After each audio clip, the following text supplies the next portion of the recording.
Su papá había muerto 2 años atrás. Arreglando ciertas cosas, encontró una póliza de seguro de vida por 2 millones de pesos. Hay unas historias de miedo de personas que aseguraban a personas que vivían en situación de calle. 1 o 2 años lo aseguraba y después... y cobraba el seguro, ¿no? Y después de que desvivió como a 15 personas, dijeron, ay, ¿qué pasó aquí, no? Pudiéramos estar hablando también entonces que hay muchos mitos alrededor del seguro que todavía se mantienen vigentes, como por ejemplo no me van a pagar, como que le conviene a la compañía de seguros no pagarme y quedarse con el dinero. ¿Qué vendemos cuando vendemos seguros? Vendemos promesas. Si no cumples las promesas, la gente pues deja de comprártelas, ¿no? Estamos de vuelta en nuestro podcast Antes de Morir. Hoy tenemos un invitado especial, Oscar Garza, y también nos acompaña un miembro más de nuestro equipo, Juan Carlos Bolaños, junto a Juan Manuel Ortega y Juan Carlos Aruesti. Haremos entonces un episodio realmente especial. Oscar, bienvenido a Antes de Morir Podcast. ¿Cómo estás? Muy bien, estoy muy feliz. Muchas gracias por la invitación. Y pues qué honor estar hablándole a todo tu auditorio. No, muy encantado. Aquí tenemos la compañía de Juan Carlos Aruesti, Juan Manuel Ortega y un invitado especial. Juan Carlos, que más que un invitado especial, es uno de los miembros fundadores de Passpost. Además, somos socios en el tema del despacho, entonces él es un abogado litigante, lo cual tiene mucha relación con este tema de la planeación anticipada y los problemas que se generan cuando la misma no existe y así. Lo dejo presentarse un poco. Soy abogado litigante, fundador de Passpost. Espero aportar mi experiencia en este tema para pues ayudar y tener ideas más claras en la medida de lo posible. Bienvenidos los dos. Y pues por mi parte, para los que no me conocen, yo soy Oscar Garza, soy presidente de la asociación InsurTech México y además soy director general de una InsurTech que se llama Journey Sports. Las InsurTechs esencialmente son todas las empresas que crean tecnología para hacer más accesible, más rápido, más fácil todo este tema de los seguros. Pues creo que lo primero que tenemos es que felicitarte por esta reelección. Gracias. 2 años más al frente de la asociación InsurTech, ¿no? Sí, acaba de ser el miércoles de la semana pasada, entonces lo tenemos fresco. Van a ser otros 2 años, los últimos 2. Solamente se permite una reelección y pues ya toca ahora sí ver temas de cumplimiento regulatorio, las nuevas disposiciones de ley que vienen, los estudios que nos hacen falta. O sea, mucho trabajo todavía. Y pues las nuevas misiones comerciales que se tienen que hacer para hacer lazos con otros países. Entonces, queda buen trabajo. La verdad es que sonreí, pero a la vez me quedo como bastante trabajito más. Oye, yo tengo una pregunta, Oscarito. Básicamente, porque ni yo lo entiendo y seguramente mucha gente que nos escucha no lo entiende. ¿Cuál es la diferencia entre un InsurTech de un seguro tradicional? ¿O qué es exactamente un InsurTech? Pues mira, las InsurTechs nosotros las clasificamos en 3 tipos. Tenemos las neoaseguradoras, que es una aseguradora con todas las de la ley, con reservas, con todo eso, pero con un nacimiento digital donde todos sus procesos están digitalizados. 2, tenemos las habilitadoras. Habilitadoras son las empresas que dan tecnología, que le venden tecnología a agentes de seguros, aseguradoras, a reaseguradoras. Y las tecnologías pueden ser de muchos tipos, ¿no? Por ejemplo, un agente puede que le vendan un CRM, que es un software para controlar sus ventas. A una aseguradora puede que le vendan una inteligencia artificial para detectar de forma temprana el fraude en reclamaciones, ¿no? Pues podría ser. Y por último tenemos las distribuidoras. Una distribuidora es un InsurTech que agarra productos que ya existen en el mercado y los vende a través de canales digitales, o una empresa que crea un producto en un nicho que no existía en el mercado, que está habilitado por tecnología y lo distribuye pues ahora sí a todos los demás, pero siempre con la característica de que el riesgo no la tiene la InsurTech, la tiene una aseguradora con la que la InsurTech se alía. Ahora, tú tienes una InsurTech, ¿no? Tú participas en una. Correcto, sí, yo soy el cofundador y el director general de Journey Sports. Nosotros nos especializamos en asegurar deportistas. Nuestra capacidad la tenemos con GNP, aseguradora gigante, que toda la vida lleva en México. Y lo que nosotros hacemos es que diseñamos las pólizas, los servicios, la atención, los canales de venta, todo lo que se necesita para que un producto de seguros pueda funcionar, y lo disponibilizamos al mercado. Así agentes, brokers pueden vender este producto, pero también tiendas deportivas que, por ejemplo, venden tenis o venden equipo deportivo. Pues cuando vas a pagar ya puedes comprar, después de comprarte una raqueta, puedes comprar un seguro para tenis y estar cubierto por accidentes. Y creamos también otras líneas de productos. Nuestro producto principal es de accidentes deportivos. Tenemos 27,000 deportistas asegurados. Wow. Aseguramos, por ejemplo, eventos de CONADE, aseguramos las ligas de fútbol americano de la UNAM, aseguramos las ligas de fútbol de Guadalajara, varios estados. Entonces, imagínate, y también a muchos individuales. A veces pasa que alguien tiene una póliza de vida, por ejemplo, pero su póliza de vida no incluye un seguro para paracaidismo o para carros de carreras, y al cuate le encanta correr su moto, su carro, tirarse paracaídas. Nosotros podemos cubrir eso como un adicional a sus gastos médicos mayores o a su vida. Extraordinario. Oye, Oscar, yo tengo una pregunta. En este tema de InsurTech, ¿ha tenido un impacto en la cantidad de gente asegurada? Es decir, en la democratización de la industria del seguro. ¿Ha tenido un impacto relevante? Sí. ¿Hay un antes y un después? InsurTech, pre-InsurTech, post-InsurTech. Mira, todavía estamos por hacer los estudios donde ya te voy a decir con pesos y centavos de cuánto ha sido ese impacto. Ahorita acabo de contratar a un doctor para la asociación. Nos va a estar ayudando a generar esta data. Okay. Pero lo que sí sabemos es que la Comisión Nacional de Seguros y Fianzas reporta la colocación de seguros digitales. Y estaba el año pasado a doble dígito, estamos hablando como un 14%. La penetración y el crecimiento de seguros tradicionales en México nunca había pasado el un dígito. Llevamos 30 años atorados en 4 o 5% de crecimiento de la industria. Por ahí puede venir. Sí, exacto. Y aquí estamos hablando de un 12, 14 año con año, pues, cuál trae el crecimiento, ¿no? Ahora 12, 14, yo lo siento limitado porque hay muchos canales que son habilitados por tecnología que no son necesariamente lo compré en internet. Por ejemplo, imagínate comprarte un seguro en una tienda como Walmart, ¿no? Entonces, obviamente no es que lo hayas comprado en internet, pero todo ese sistema que conecta a Walmart con la aseguradora y la capacidad tiene que existir a través de APIs y plataformas de control que están digitalizadas, ¿no? Entonces, hay cosas aquí que no están contadas que deberían de contar. Pero en un año que tengamos el estudio de lo impacto, hace más viable, ¿no? Toda esta tecnología que hay detrás del seguro lo hace más viable y más accesible para todo el mundo y más barato, quiero pensar. Lo hace más cómodo, lo hace más barato, lo hace a la palma de la mano. Y también hay que decirlo, a ver, los productos de seguros tradicionalmente estaban hechos para ser comerciados con lo que mejor le daba comisión al broker, a la gente, que no está mal, ¿eh? Es un canal de distribución que se diseñó, pero cuando entres a microseguros, seguros que cuestan 300, 500, 800 pesos, pues obviamente el canal de agentes para micro, pues no necesariamente es la cosa mejor hecha. Lo tienes que hacer. Porque nadie se va a sentar aquí, te voy a escuchar y sabes que tu solución son un seguro de 800 pesos para tu celular. Tenemos que buscar otros canales y a veces los agentes nos ayudan a encontrar estos canales, ¿no? Puede ser que el agente tal vez ya no le vende a la persona directa, pero te trae al cliente que coloca 100,000 celulares al mes. Ya no estuvo tan mal. Ya no estuvo nada mal. Claro. Ya es un buen negocio para él, Claro. aunque la comisión y la estructura de comisión esté distinta. Entonces, lo que hay que encontrar aquí son nuevos productos, porque, a mí siempre me dicen gastos médicos mayores. Tiene una penetración del 6% de la población mexicana. Dicen, no, es que hay que crecer más eso. 6% es la población que lo puede pagar. La gran mayoría de los mexicanos, las familias ganan 8,000, 10,000 pesos al mes. ¿Cómo van a pagar un seguro que por persona cuesta 30,000 pesos? Claro. No les alcanza, o sea, ¿cómo pago el seguro, no?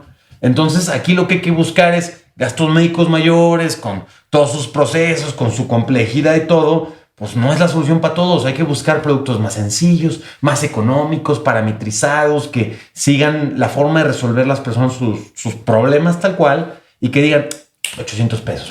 Esto lo puedo pagar. Utilizando la tecnología, ¿no? Que con la tecnología básicamente estamos democratizando el acceso a un montón de cosas, ¿no? Este podcast, Antes de Morir, se refiere a la planeación anticipada, el seguro siendo un elemento súper importante, y cómo con tecnología, digitalizando las cosas, eso se puede incrementar y hacer accesible para todo el mundo, ¿no? Que es correcto. Ya me lo respondiste. Que lo que entiendo es que el producto tradicional no satisface a la mayoría de la población. InsurTech acerca un poco más a la población lo simplifica, general, ¿no? con productos que se diferencian de los esquemas tradicionales para poderlos contratar. Correcto. Muy difícilmente vas a ver una InsurTech especializada en distribución digital de gastos médicos mayores. Porque es un producto que necesita que te lo expliquen. A ver, las InsurTechs no vienen a quitar a los agentes o brokers o a las aseguradoras. No, tenemos que colaborar entre todos. Un producto de gastos médicos mayores, por ejemplo, y nos hemos atorado mucho en ese, pero pues todos podríamos encontrarles la forma. Son 40 páginas de condiciones generales que tiene exclusiones, tiempos de espera.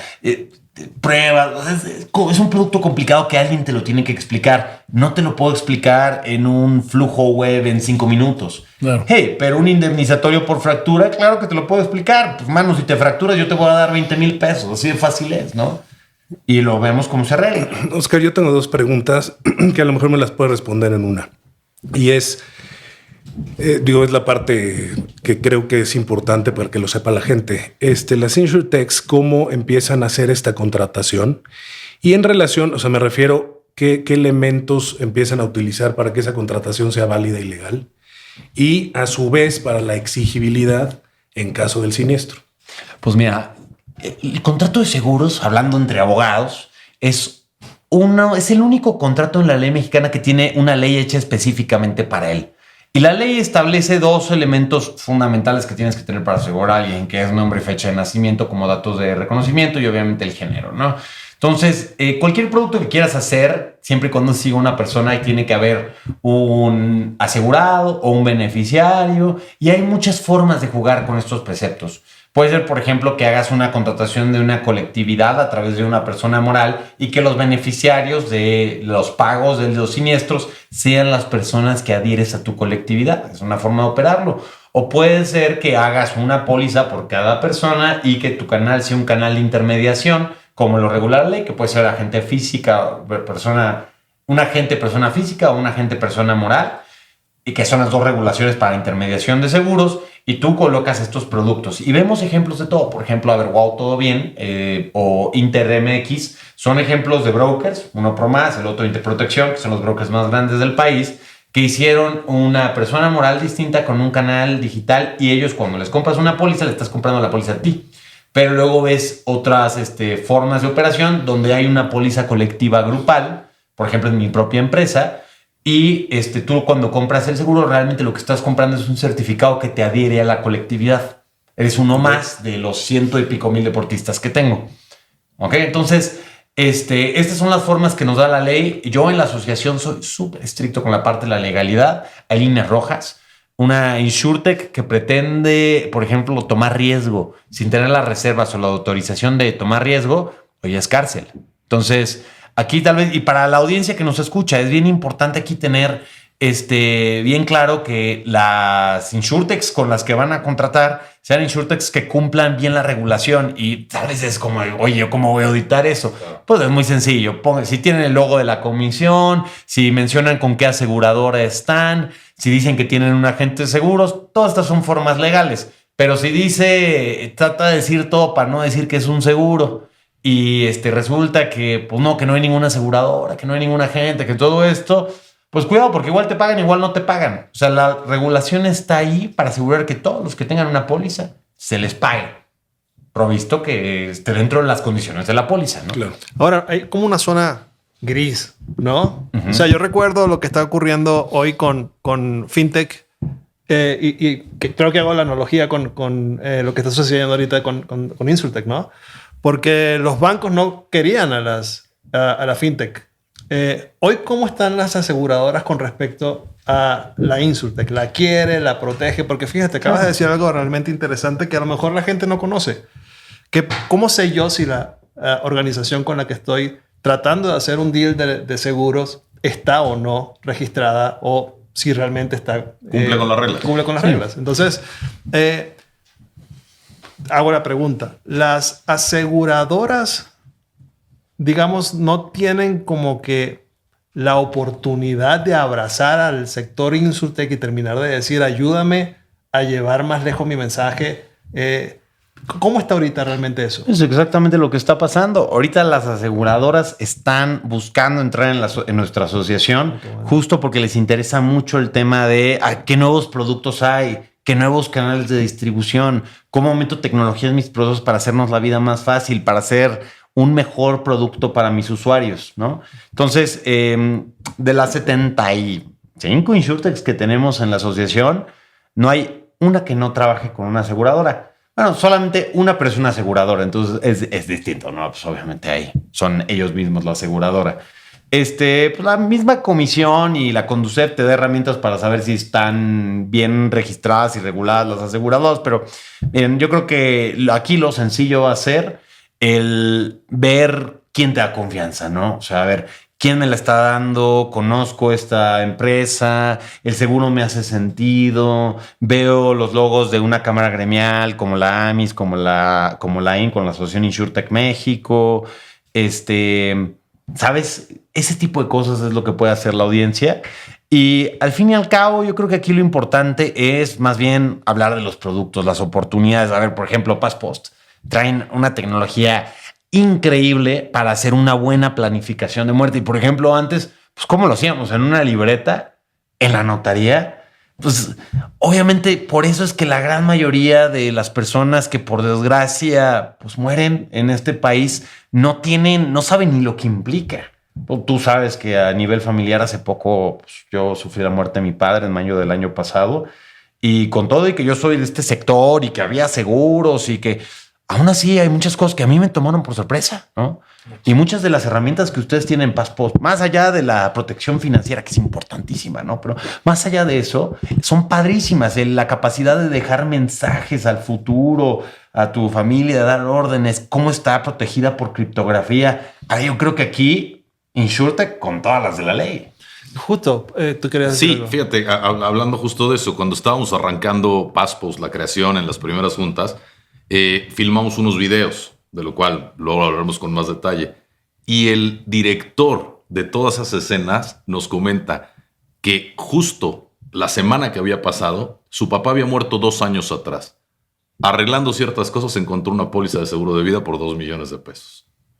Lo cual fue una coincidencia rarísima, ¿no? Porque arrancando nosotros PassPost como proyecto, nos topamos con la primera persona que contratamos que le hubiera súper servido tener PassPost en ese momento. Hace 2 años, ¿no? Hace Cuando 2 tenía años que pagar un funeral. Vaya, ahora les cayó de gravy, ¿no? Pero justamente nos reforzó la idea. Yo creo que 2 millones nunca te caen mal, ¿no?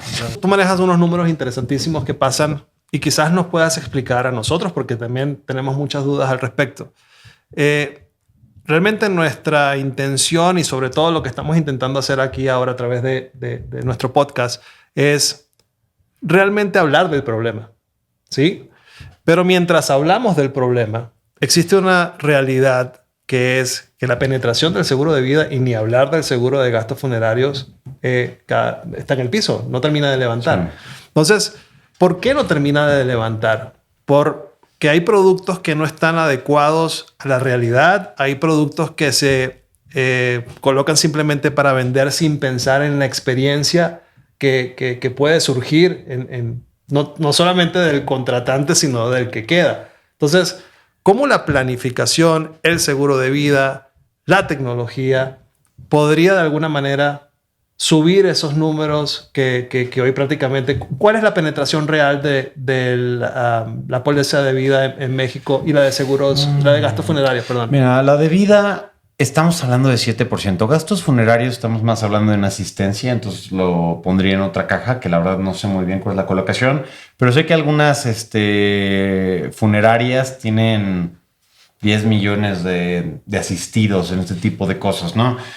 ¿Cuáles son los problemas? Estamos hablando de que en IF, la Encuesta Nacional de Inclusión Financiera que hace el INEGI, dice que el 25% de los mexicanos ha tenido un seguro de vida, pero... la gran mayoría de los seguros de vida vienen de vida deudor, que es un seguro que protege al banco cuando le presta dinero a alguien por si se muere. Entonces, pues realmente al beneficiario, supongo que a la herencia de algo le servirá no tener que pagar el adeudo, ¿no? Pero, o sea, realmente no es algo tan tangible para las personas, ¿no? Entonces, si quitamos eso, nos quedamos con 7%. Ahora, seguro de vida... tiene varias complicaciones. Ahorita me la acaban de decir, ¿no? El que estaba grabando el video, pues encontró 2 años después que había una póliza. Sí. ¿Qué vendemos cuando vendemos seguros? Vendemos promesas. Las promesas se tienen que cumplir.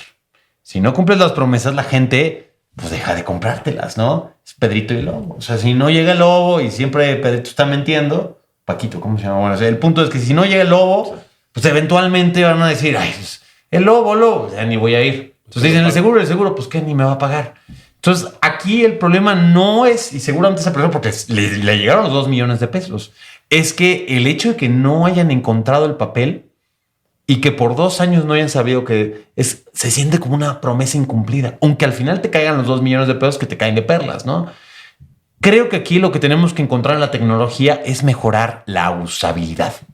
O sea, claro, y sabes que al respecto es también que sepa la persona, porque aquí a quien no le cumplieron la promesa, pues ya había muerto. correcto, sí. ¿No? O sea, la cosa es que lo Ni supiera, se ¿no? enteró que no se cumplió. Oye, Oscarito, ¿qué pasa, por ejemplo? Yo compro un seguro de vida y pongo de beneficiario a X y de repente dejo de pagar esa póliza porque a lo mejor me enfrié. Y esa póliza, pues no le avisé a mis beneficiarios que tenía yo una póliza de seguro. Entonces, de repente, la aseguradora dice, pues el señor X dejó de pagar su póliza de seguro. Y mis beneficiarios no saben que yo tenía esa póliza de seguro. Entonces, ¿qué sucede ahí? ¿Qué pasa con esa póliza? ¿Qué hace la aseguradora? Porque mis beneficiarios claramente no pueden hacer nada porque pues, No saben. no saben Sí, que existía. y no te pueden asegurar a ti tampoco. Mira, el problema que tenemos con las pólizas de vida en particular es que son un producto que ha pasado por malos momentos. Vamos a dejarlo así. Hay unas historias de miedo de personas que aseguraban pues, por desgracia, personas que vivían en situación de calle y 1 o 2 años los aseguraba y después los desvivía. Y cobraba el seguro, ¿no? Y después de que desvivió como a 15 personas, dijeron, oye, ¿qué pasó aquí, no? Ay, pues es que esta persona es el beneficiario. Entonces, desde ahí en adelante la legislación cambió y es muy importante que Un el asegurado emprendimiento sepa. de ultratumba, ¿no? Pues, no, yo creo que es algo bestial eso, ¿no? Pero de ahí la legislación cambió y es bien importante que el asegurado sepa y esté de acuerdo en estar asegurado, ¿no? Entonces la firma, los procesos de consentimiento, de cómo sabemos que la persona sí quiere estar asegurado y ya, porque si no, pues pasa eso que el beneficiario, pues incentivos perversos, ¿no? Entonces hay cosas que se pueden cambiar y cosas que no se pueden cambiar. Aquí yo creo que lo importante primero es que haya un buen proceso de comunicación, sobre todo en la póliza de vida. Luego pasa mucho que, sobre todo en familias disfuncionales, pues como que no quieren comunicarlo tanto. No lo mismo digo. pasa con el Estoy testamento. asegurado y no te voy a decir nada porque a lo mejor valgo más muerto que vivo. Pues, Entonces, no te aviso. ¿Y qué hace la aseguradora?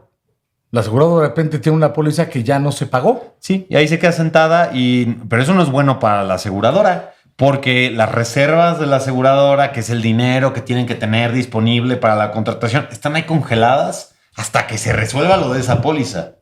Entonces, como no sabemos si se dejó de pagar o se murió la persona y no ha habido un aviso propiamente y demás, pues de pronto las reservas de las aseguradoras se van congelando. Ahora, mira, yo no soy un experto en materia de constitución de reservas de las aseguradoras y demás. Mi lugar está más bien en la integración de tecnología, pero sí veo que hay un interés muy concreto de las aseguradoras en que las pólizas se paguen. Porque además lo que hace que la gente recomiende nuestro gremio, y por ejemplo, yo el primer año tuve, creo que 800 deportistas asegurados. 5 años después tengo 127,000. ¿Qué es lo que hace la diferencia entre 800 y 127,000? Es pagarle sus siniestros. Es estar ahí cuando se rompen la pierna. Es estar ahí cuando, ¿sabes? Ser proactivos, llamar, decir, oye, a ver, ¿qué te pasó? Oye, ¿qué has hecho con tu cobertura? ¿Si vas a necesitar la cirugía? ¿No? ¿Qué te dijo el doctor? Es estar activos. Es parte de ese servicio. Esa ¿no? experiencia, casualmente. A veces queremos vender y nos olvidamos que de aquel lado hay una necesidad, hay un deseo. Hay una promesa. Y hay una promesa, exactamente. Bueno, tú recientemente tuviste un inconveniente. Realmente el inconveniente lo tuvo la persona que te presentó el siniestro. Entonces, Sí, por protección de datos no puedo decir gran cosa, pero es un deporte en el que la gente vuela de forma libre, sin motor. Se agarró un viento mal, se cayó, se murió. Lo que siguió, pues obviamente tener que hablar con las embajadas, porque además ni siquiera era de este país, era de otro país latino. Hablar con las embajadas, hablar con la beneficiaria que no es mexicana, hablar con los doctores, porque hay que juntar todos los papeles, repatriación de restos. O sea, es un tema bien complejo y pues el seguro está ahí para ayudarles a juntar los papeles rápidos, porque a mí me interesa que la beneficiaria, que es una familiar suya, ya tenga la liquidez rápida del seguro para que pues, todo lo que se tiene que pagar, el funeral, y además en el dolor, ¿no? Claro. El dolor de que tu hijo joven, deportista, fue a competir a otro país sano Adiós. Oye, y pensando un poco en eso, me gustaría que le dijeras al auditorio, que le cuentes qué tan benéfico es esta digitalización para el cobro del seguro. Si es tan complejo cobrar los seguros como en la normalidad de los seguros, o tiene algún beneficio en agilidad. Yo creo que es mucho más ágil. Mira, de entrada entramos a resolver problemas de información asimétrica. El clásico que yo tengo, por ejemplo, en mi cobertura es, ¿dónde tengo la póliza? Bueno, yo a todos mis deportistas les mando esta pulserita, a ver, sale para la cámara, tiene un código QR, el nombre del deportista, su número de póliza y el teléfono de emergencias. Está tirado en medio del pico de Orizaba, la gente sabe cómo ayudarlo. Entonces ahí está el seguro a la mano, literalmente, ¿no? Entonces, y obviamente el acceso a la póliza, pues no es un papel ahí más perdido entre un mar de papeles que pues cuando estoy tratando de verlas entre las cartas de que recibió mi padre y las cobros de cosas y el Telmex y lo que sea que tuviera, me encontré 2 millones de pesos, ¿no? Un tesoro perdido. Entonces, resolvemos la información asimétrica porque lo tenemos más cerca de la palma de la mano. 1, 2. Las formas de contacto y servicio suelen estar simplificadas en la mayoría de las insurtechs para hacer una forma de pago directo, ¿no? De, te voy a asegurar el celular. Pues no te voy a hacer que vayas a hacer todo un rollo. O sea, sí ve al Ministerio Público y di que te robaron porque yo lo necesito, ¿no? Pero no voy a hacerte esperar un mes y decirte que en otros 30 días hábiles te va a caer el dinero, te cae el dinero y tú 2 meses sin celular, gracias, ¿no? Es, a ver, ve hoy al Ministerio Público el papel que te dan, muéstramelo y vámonos. Ahí agarra otro celular en la tienda. Y listo, yo se lo pago a la tienda. Y claro, mis procesos de los 30 días de pago y todo eso, entre empresarios nos entendemos, ¿no? No hay bronca. Pero la persona sale del Ministerio Público, a la mañana siguiente ya tiene un celular. Y a ver, es un seguro que tal vez luego se nos olvida lo importante, que es un celular que vale 5,000 pesos. Para una familia que tiene 10,000 pesos de ingresos por la familia al mes, le quitan la herramienta de comunicación que hace. Pues por algo esos prestamistas que cobran 2,000% de interés en cómodos paguitos semanales hacen tanto dinero. Entonces, tal vez aquí el punto no es ver cómo pues, la gente tiene que volver y reconstruir su patrimonio, sino saber cómo protegerles el patrimonio de una forma que lo puedan entender. Una forma al alcance de la mano, a un WhatsApp de distancia, ¿no? No tengas que mandar correos casi con el acta bautismal. Pronto, sí. Mándamelo por WhatsApp, sale rápido, ¿no? Pudiéramos estar hablando también entonces que hay muchos mitos alrededor del seguro que todavía se mantienen vigentes, como por ejemplo no me van a pagar, como que le conviene a la compañía de seguros no pagarme y quedarse con el dinero. O sea, lo acabas de decir hace un rato que no es negocio para la aseguradora hacer este tipo de prácticas. Que es la creencia general, ¿eh? O sea, la creencia general por lógica dices, hombre, un seguro de vida no cobrado, yo si soy la aseguradora, qué delicia. Me ahorré ese dinero. Pues sí, hasta que ves que no puedes colocar más seguros de vida porque hay reservas atoradas, ¿no? Lo cual es importante que tú digas para desmitificar eso precisamente. Sí, 100% no. Y a ver, es que, quieras que no, somos un servicio financiero. Los servicios financieros pecamos de nunca hacer la cosa más fácil para entender el mundo, ¿no? A ver cómo funcionan las casas de bolsa. Yo no tengo ni idea, ¿no? Cómo funcionan los bancos. Tampoco les sé muy bien. Pero a ver, aquí el punto importante es cómo hacemos productos entendibles en canales que lo puedo comprar, porque yo siempre doy esta analogía, ¿no? Imagínate que queremos comprarnos una bolsa de unas papas, Doritos, fritos, los que ustedes gusten y manden. Y la forma es que tienes que ir a una oficina y tienes que decirle, oye, es que quiero unos fritos. Dice, déjame mandarte cotizaciones. En 3 semanas te llega una cotización de tus fritos y dices, sí, quiero los fritos. En otras 3 semanas te llegan tus fritos y luego, para abrir la bolsa, tienes que esperarte otras 4 semanas y mandar 20 documentos que estén debidamente requisitados. Tu análisis de sangre de que no tienes el colesterol alto. Entonces, llega un punto donde dices, a ver, quiero comprar un seguro sencillo, necesito una forma sencilla de comprarlo, ¿no? O quiero entender mi producto, necesito una forma sencilla de entenderlo. Y 40 páginas de condiciones generales, claro, no son una forma sencilla de entenderlo. A ver. Ahora, a la aseguradora, digamos, la aseguradora asume el riesgo. Y quizás esta pregunta es para llamar la atención de todos los emprendedores que quieran participar en este mundo de Insurtech, ¿no? El servicio lo termina poniendo la Insurtech versus o acompañada de la, digamos, del riesgo que está asumiendo la aseguradora. Así tendría sentido quizás vernos 5 o 10 años más adelante con, superando números. Sí, mira, bueno, depende mucho del InsurTech. Por ejemplo, hay algunos que son multicotizadores que realmente nada más quieres encontrar la póliza más barata para tu carro y pues listo, hasta ahí llegó su posición, te mostraron 7 pólizas, tú escogiste una, la compraste y el servicio te da la empresa. Hay otras empresas que se especializan mucho en dar un producto de nicho y los productos de nicho requieren servicios de nicho, ¿no? Entonces, en tu respuesta, sí, las empresas que hacen seguros de mascota, seguros de deportistas, seguros de celular, seguros indemnizatorios, seguros paramétricos para agro, por ejemplo, si te cae un huracán, seguros de casa, seguros de negocios, seguros de bla, bla, bla. Y la InsurTech es donde dice, tranquilo, dame acceso a tus reservas y yo te voy a dar un producto que te va a dar esta rentabilidad y te volteas con el público consumidor y dices, yo les voy a dar un producto que les encante. Que digan, qué bueno que estaba asegurado. Hace poco me fui a Nueva York y la verdad es que estaba trasnochado, dejé el traje en el avión y por suerte compré el vuelo con mi American Express. Las American Express tienen seguros embebidos de viajes, entonces siempre que viajas con tu American Express tienes un seguro. Entonces dije, no olvidé el traje, pero no hay problema. Hice mi proceso, les mostré que reclamé primero con American Airlines, que no encontraron el traje y me dieron mis $500 para que me compre otro traje. Maravilloso. O sea, $500 me cambian la vida, probablemente no, pero muy cómodamente fui y me hice otro traje. Listo, ¿cuál es la bronca, no? Oye, hablando de American Express y de ese tipo de seguros, ahora dices tienen embebidos seguros y entiendo que los manejan Chubb, AXA y demás, ¿no? Pero antes American Express, sin nada de nada, decías, no me llegó mi maleta, mándame el comprobante y inmediatamente te decía, ve y gástate $1,000, $2,000 o lo que fuese. Eso no era un seguro. Bueno, es que... O era una prestación que ellos daban. American Express siempre ha estado relacionado con aseguradoras como Chubb, AXA y demás. Entonces... Lo que había atrás. Sí, exacto. Hay que decirlo, la legislación es muy cierta en que si tienes un riesgo que se tiene que transferir, lo tienes que hacer con reservas. Y la figura que lo puede hacer eso es una aseguradora o una mutualista. No una mutualidad, una mutualista. Las mutualidades existen en otro contexto que excede el podcast, ¿no? Pero sí, siempre lo han hecho así y la idea es justo eso, un buen servicio. ¿Por qué? Porque American Express no quiere que sus clientes crean que...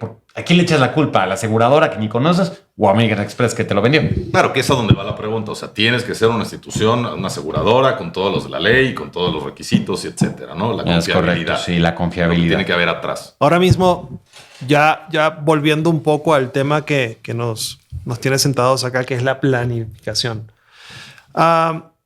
En planificación pudiéramos hablar de seguros de vida, gastos funerarios. En algún momento escuchamos seguros de herencia. No sé si eso... a mí como me hubiera servido tener un seguro de herencia. Mira, claro. Estoy en el mercado. Si alguna gente me quiere vender uno.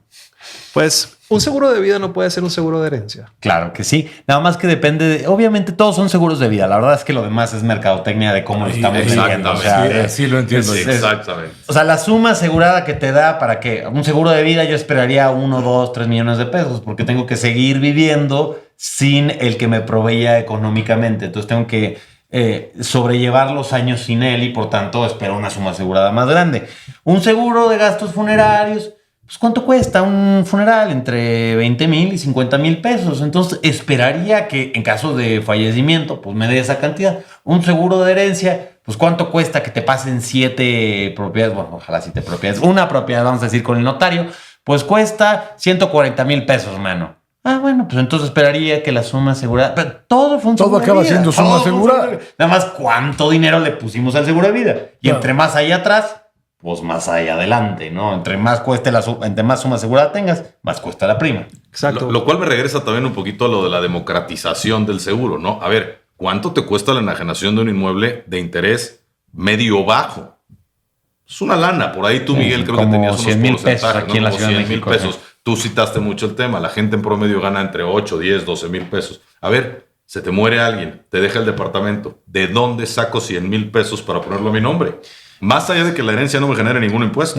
Sí, El traslado de dominio, Exacto. ¿de dónde lo sacas? Eso es lo que comercializas como seguro de herencia. La Ciudad de México está llena de casas abandonadas y la audiencia puede ir a su ciudad. ¿Por qué hay tantas casas abandonadas? Normalmente es porque sí heredaron la casa, pero pues no pudieron pagarle al notario, ¿no? Y pues ya está. Y no es que diga el notario, es que me voy a hacer rico contigo, mano. Es que él tiene que pagar derechos por la pues, ponerlo en el registro público. O Y sea, el impuesto per se. Sí, Impuesto per se es el una impuesto, lana, ya sí. no es el notario, ya no es el impuesto. Exacto, entonces no es, la gran mayoría de esto no es el notario. Algo pequeño esto obviamente es el notario, pero los impuestos es lo que viene fuerte. Entonces, por ejemplo, en el fallecimiento de mi padre, se tenía una casa en todo. Mi madre fue heredera universal. Todo muy bien, teníamos un testamento, pero se nos hizo que con eso era suficiente. Había una casa en copropiedad, un par de locales y otro inmueble. Todo para mi mamá. Entonces, 380,000 pesos. 380,000 pesos de una casa en copropiedad, 2 locales. Ouch. Bueno, pero ahí pagaste de alguna forma todo lo que tiene que ver, como decía Juan Carlos, impuestos, notarios, Y bueno, papeles, más el funeral gastos. y demás, Sí. ¿no? Que Pensando justo en eso, y después tendremos oportunidad de desglosar un poco esta conversación sobre la herencia y todo lo que Juan Carlos nos puede también traer, pero veamos exactamente eso. ¿Por qué la gente no contrata? Miedo a la conversación, miedo, tabú, quizás tratar de entender, y este es el motivo real del podcast, emerger la real situación por la cual la gente no quiere pagar, ¿qué será? Por 1,000, 2,000 pesos que puedas pagar al año. yo creo que no saben que puedes hacerlo. O sea, mira, yo tengo una forma de entender el mundo. Cuando estaba creando mi empresa dije, a ver, pero yo para venderles algo a ellos tengo que entenderlos a ellos, ¿no? Y me di cuenta que todo consumidor de seguros tiene que tener 3 características para querer consumir un seguro, ¿no? Por un lado, en primer lugar, tienes que creer que estás en un riesgo. Porque si yo creo que soy inmortal, aunque notoriamente no soy inmortal, pues no voy a comprar un seguro de vida, ¿no? Si yo no tengo un carro, pues no voy a comprar un seguro de carro porque yo no tengo ese riesgo, ¿ok? Entonces tengo que creer que estoy en riesgo. Y aquí la palabra creer es bien importante porque es subjetivo. Después, tengo que creer que el producto que me estás ofertando cubre el riesgo que yo creo que tengo. Podría ser que tu riesgo valga 100, pero yo creo que mi riesgo vale 1,000. Entonces, si me estás dando una cobertura de riesgo por 100, cuando mi creencia es de 1,000, no te la voy a comprar. No creo que tu producto me cubra, ¿no? Imagínense que yo les ofrezco el seguro de carro más barato del mercado, pero solo los cubre en la Ciudad de México. El momento que piden una carretera, no tiene ninguna cobertura. Y podrían decir, pues yo nunca he agarrado una carretera. Imagínense que nunca hayan agarrado una carretera con su carro, o es un carro que se usa para el mandado, que nunca va a ir en carretera. Pero dicen, ¿qué tal si algún día tengo que tomar una carretera? Mejor no lo compro, mejor gasto un poco más y compro el seguro que sí me cubriría lo que yo creo que puede pasar, ¿no? Y el tercer y último punto, tal vez el más importante de todos los puntos, es creer que me vas a pagar. Es una promesa.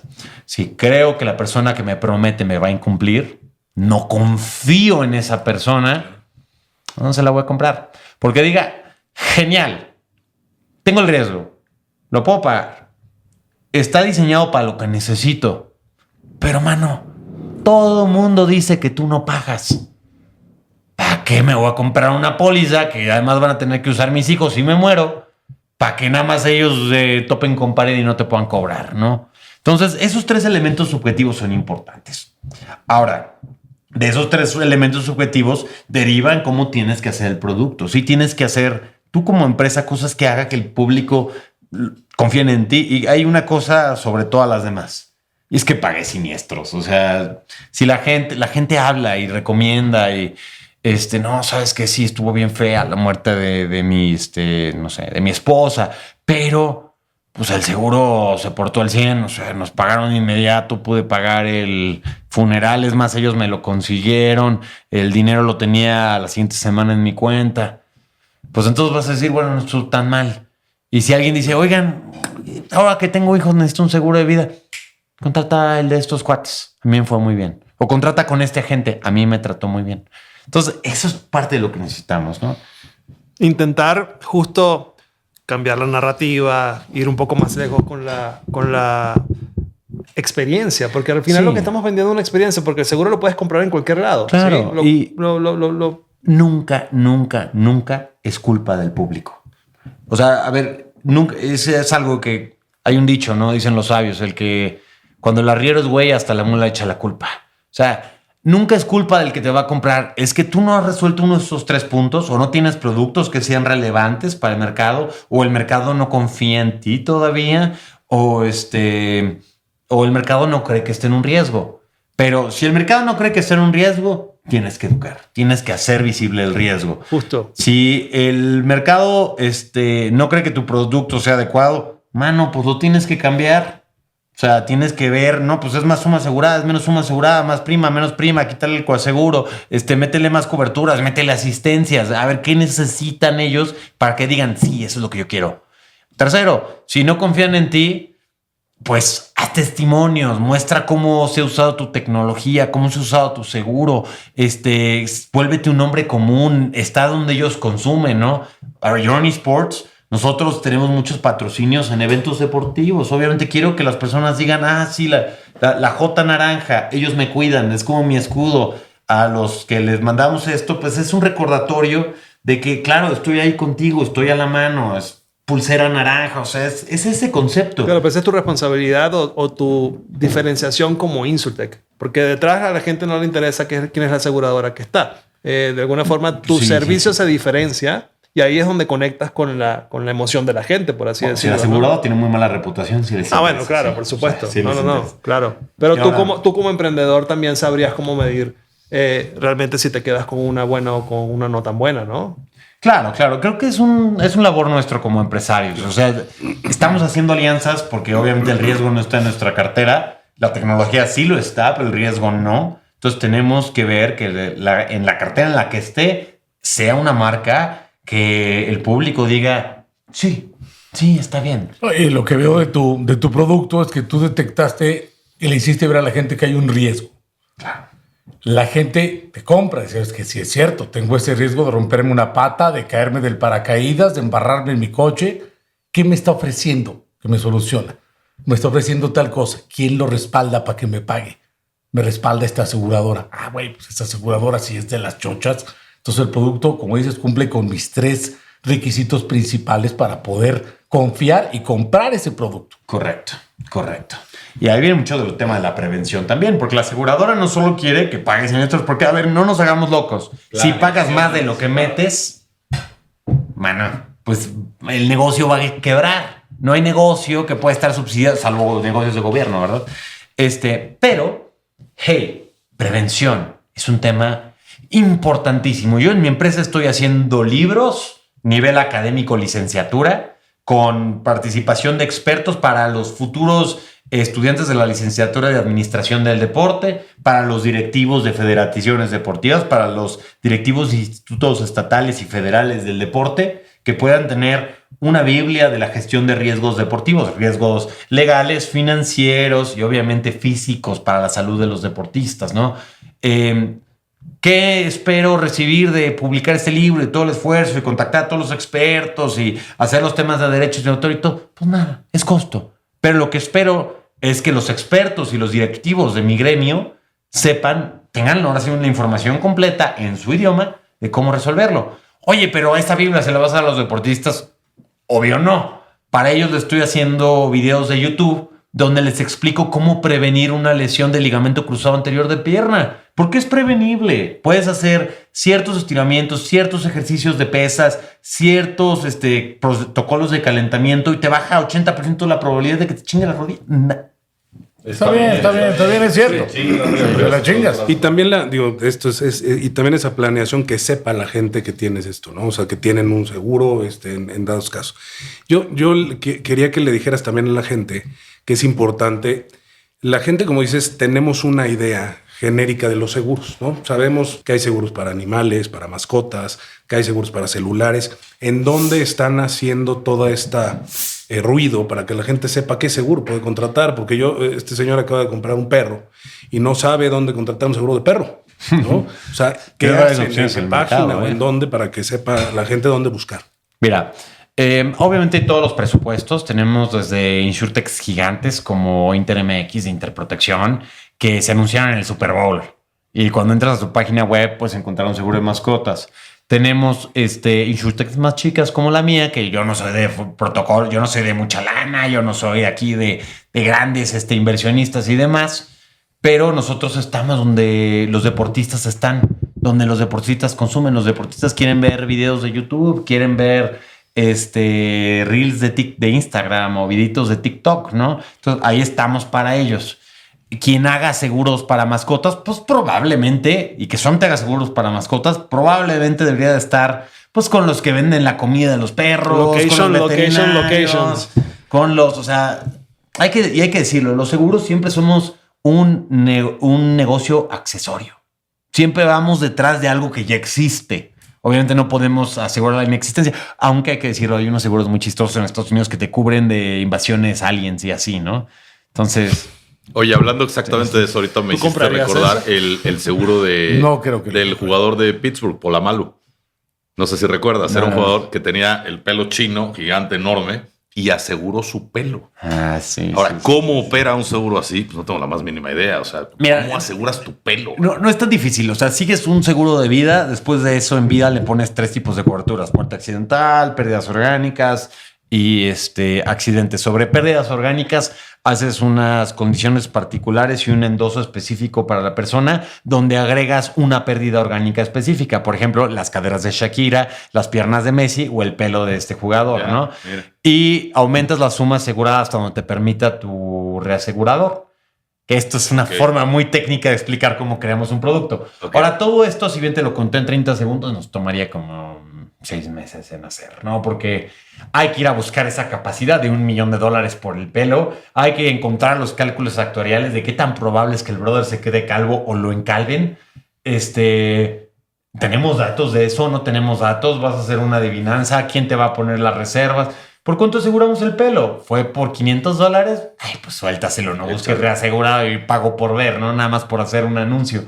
Y era eso, $1 millón o más. $1 millón. Por ahí alguien nos podrá decir. Sí, o sea, alguien va a perder $1 millón si una águila decide arrancarle el pelo, se ¿no? le prende la estufa. Si se le prende la estufa, mientras hace las alitas, vale, es su pelo. O sea, alguien va a tener que perder $1 millón.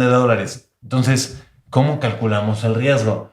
Ahora en Londres tienen unas tablas de cálculos de riesgos nacas. O sea, tienen información de todo, están locos. El año pasado fuimos a una misión comercial con la embajada y visitamos Lloyd's. Están auténticamente locos, pero hay cosas a las que no le entran. O sea, y luego a veces es el riesgo país. Miren, yo les doy un ejemplo. Yo estoy creando, si alguna reaseguradora nos está viendo, esto es para ustedes.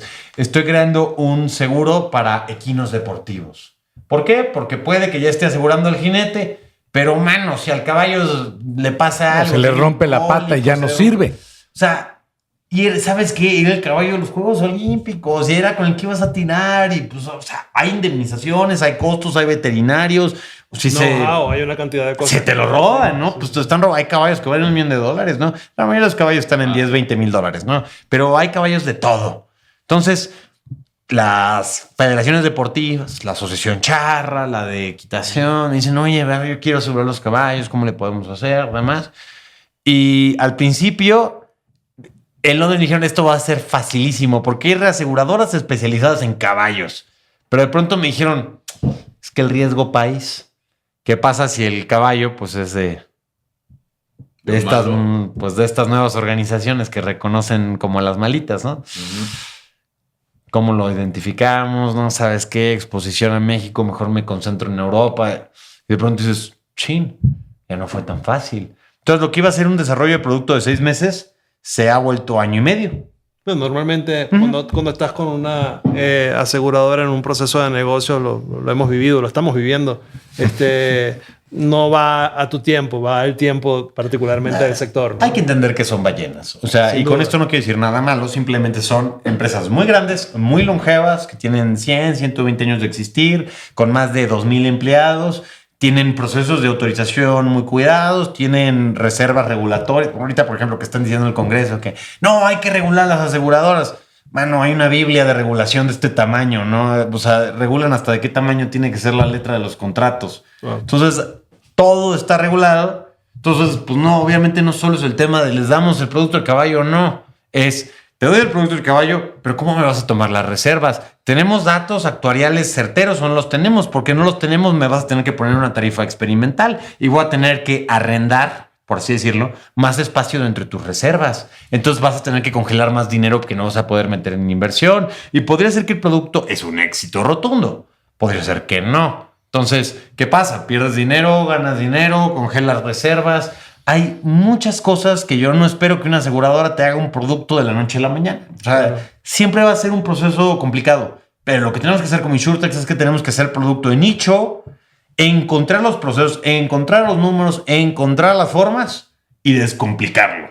Sin duda. Porque sí, alguien no va a pasar por toda esta monstruosidad que nosotros como empresarios tenemos que pasar. Oscar, ¿en qué país hoy día está el mejor ecosistema para tener una InsurTech?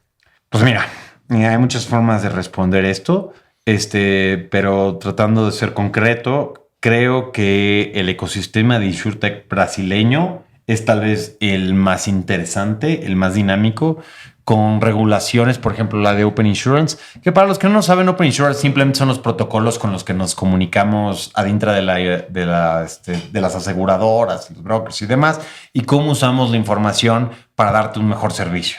Pero bueno, ellos tienen este tipo de cuestiones como ya reglamentadas, es muy fácil interconectarte con aseguradoras, estándares existen.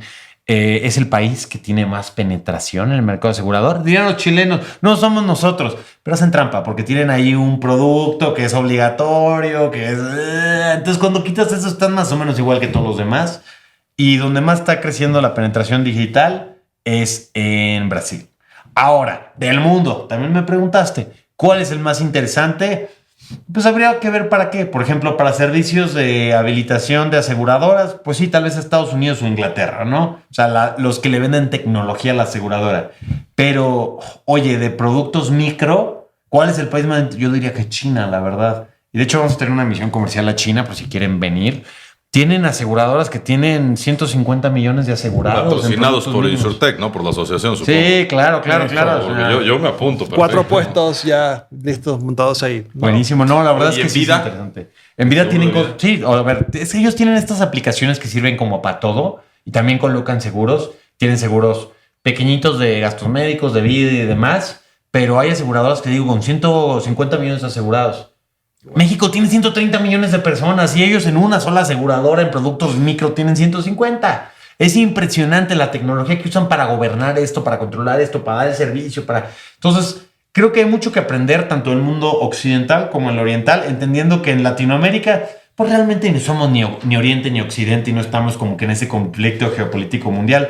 Lo que somos es que tenemos una gran población que no tiene ningún tipo de cobertura y tenemos que encontrar los procesos de prevención, los tipos de productos y las formas de operación que los mexicanos necesitan, pues para tener cobertura, para que no... Bien, a ver, los choques de carros son creo que tercera causa de mayor empobrecimiento de las familias mexicanas. Wow. Accidentes viales, es como dice la estadística.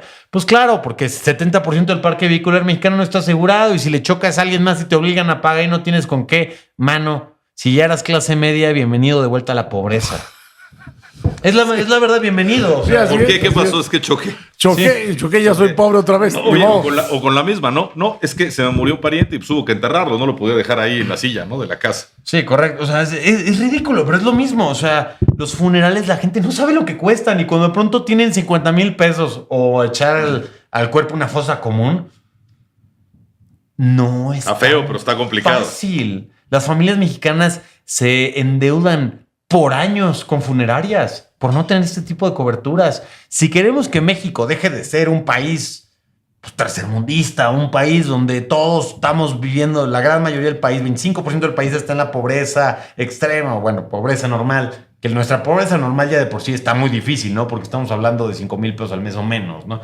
Pero bueno, y el otro resto del país en la clase media, pues 20,000 pesos es la verdad es que es difícil vivir con una familia con 20,000 pesos en México. La comida está subiendo, la vivienda está subiendo. La Ciudad de México es imposible, ¿no? Gasolina. Entonces, la gasolina, todo está subiendo. La gasolina está el doble que en Estados Unidos. Entonces, si aparte de eso, donde es difícil ahorrar, es difícil crecer, tenemos un desfortunio como un huracán y perdemos la casa y el gobierno cada vez menos pues está llegando a ayudar. Y no me quiero poner político acá, pero es que no se pueden ayudar a todos. Tenemos que hacer productos para que la gente se pueda ayudar a sí misma. Y también planificar y incentivas cubrirse. el tema cultural, ¿no? La cultura de la planeación en México es bajísima. Lo platicábamos en testamentos, la penetración, 1 de cada 10 tienen testamentos. O sea, y estamos en un lugar donde tiembla, donde hay huracanes, donde no planea la gente. Claro, la carencia económica, la situación precaria, pues no ayuda. Pero No, hombre, y cuando tienes un testamento, aún así te llegan 300,000 pesos de traslados de dominio, por Pero decirte algo. Sí. que no hablemos, porque si no tienes un testamento, todavía te falta el juicio de la sucesión. Claro. No hablemos de eso, porque se pone peor. Pero sí, y creo que también nuestro lugar, y ya como para concluir, sé que estamos sobre el tiempo, pero nuestra labor como empresarios es darle... A ver, los mexicanos no son tontos. Los mexicanos necesitan herramientas, y porque un mexicano no va a decir, voy a crear un seguro de mascotas para cubrir a mi perro. Pues no. Tenemos que darle los productos y tenemos que darle los procesos y también tenemos que decirles, hey, esto existe y te beneficia por esto. Y ellos, en sus ganas de sobrevivir en esta vida tan complicada que todos llevamos, van a optar por comprarlo. A ver, mi producto es el ejemplo normal. Casi nadie tenía un seguro deportivo en México antes de que existiéramos. Hoy son 127,000, ¿no? Claro. Tal vez después de hoy tenemos 128, mañana. O sea, el punto es... Tienes que crear el producto bueno y la gente va a venir y lo va a comprar siempre y cuando lo operes bien y entre ellos se lo recomienden. Ahora, que si le metes lana de promoción, pues no está mal. Y si le metes lana de prevención, como estamos haciendo nosotros con el libro o con los videos de prevención de lesiones, o ustedes con su magnífica plataforma, ahí tienes con qué, ¿no? Claro, gracias. Oscar, gracias por acompañarnos, contarnos tu historia, pero cuéntanos dónde la gente te puede conseguir, en lo personal, en Journey y en la asociación. Y en lo personal yo no soy ningún rockstar como para que me sigan, pero en la asociación con todo gusto nos pueden seguir en todas las redes sociales, LinkedIn sobre todo es donde estamos más activos, Asociación InsurTech México, pueden buscarlo. Mi empresa Journey Sports, nuestra página web es www.journey.app o pueden buscar Journey Sports en Google y ahí vamos a aparecer. Y pues obviamente si tienen algún deporte que quieran asegurar, no sé, les gusta hacer motociclismo deportivo, lo que sea, y nadie los cubre, pueden entrar en la página web, pueden cotizar y pueden contratar en un proceso completamente digital. Entonces nos encantará verlos por allá. Y en la asociación, si son una aseguradora, un insurtech, un banco, una asistenciadora, una funeraria, lo que ustedes sean que tengan algún punto de contacto con esta industria de la prevención, esta es su casa. Aquí vamos a ver cómo la tecnología puede ayudar a que lleguemos a millones de mexicanos, ¿no? Entonces, encantados de recibirlos. Gracias, Oscar, y gracias. Gracias, Oscarito. Gracias. Bienvenido. Muchas gracias por la invitación. Gracias. Chao.